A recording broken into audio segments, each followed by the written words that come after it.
If we have not yet met, my name is Karen Collier, and I've been asked to share some thoughts about stewardship and expanding God's kingdom of grace, this year's theme. Standing here today, I am struck by what is, to me, a rather significant coincidence, and that is that today is just 2 days short of the 41st anniversary of the first time I stood before this congregation. I stood up front, right down there, with my husband, Carl, as we came forward to meet the pastor and present ourselves for membership in River Road Church. As is our tradition today, Dr. Slatton asked us to remain up front after the benediction so the congregation could welcome us and introduce themselves. And of course they did, with warm handshakes and welcoming words. I clearly remember meeting one couple in particular, George and Kitty Davis, who introduced themselves, Kitty with her sweet southern drawl, and George with that big smile. And just before they turned to walk on, George leaned in to say, "Kitty and I agreed we certainly would not want to neglect welcoming a new member who joins on Stewardship Sunday."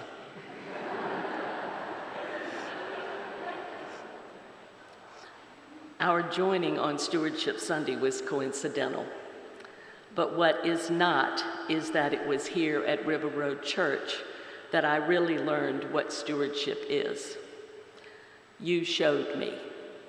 You walked the walk, as they say, and I am grateful to have walked alongside you. I think we all have those little aha moments that we remember because in that seemingly insignificant little blip of time, we saw something we hadn't realized before. And that happened for me one Sunday, just a few years after we joined. I was a new deacon, and I had a responsibility after the service began, so I remained in the narthex as the choir processed and the doors to the sanctuary closed.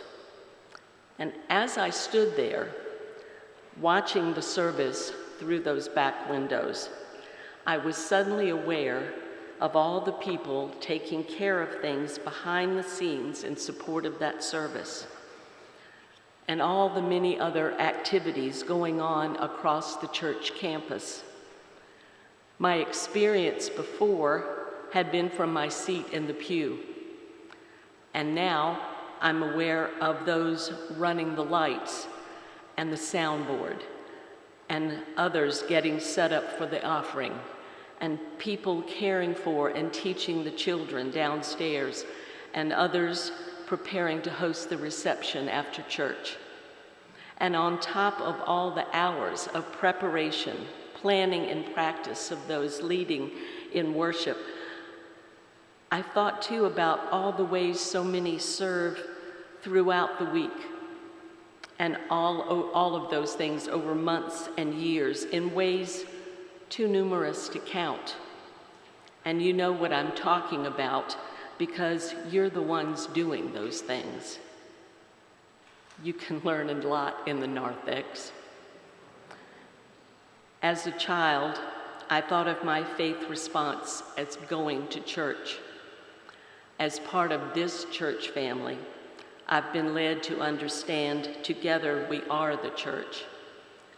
And in response to Christ's call to love one another, we pool our resources to share the good news of God's grace in ways that we could never do alone.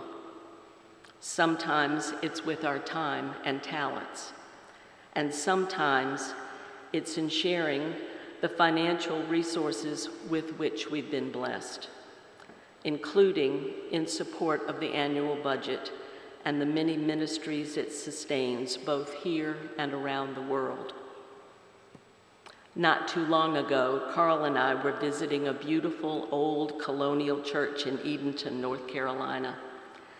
And as we stepped out of the lovely old brick-walled cemetery, a small sign read, "As you leave these gates, you enter the mission field."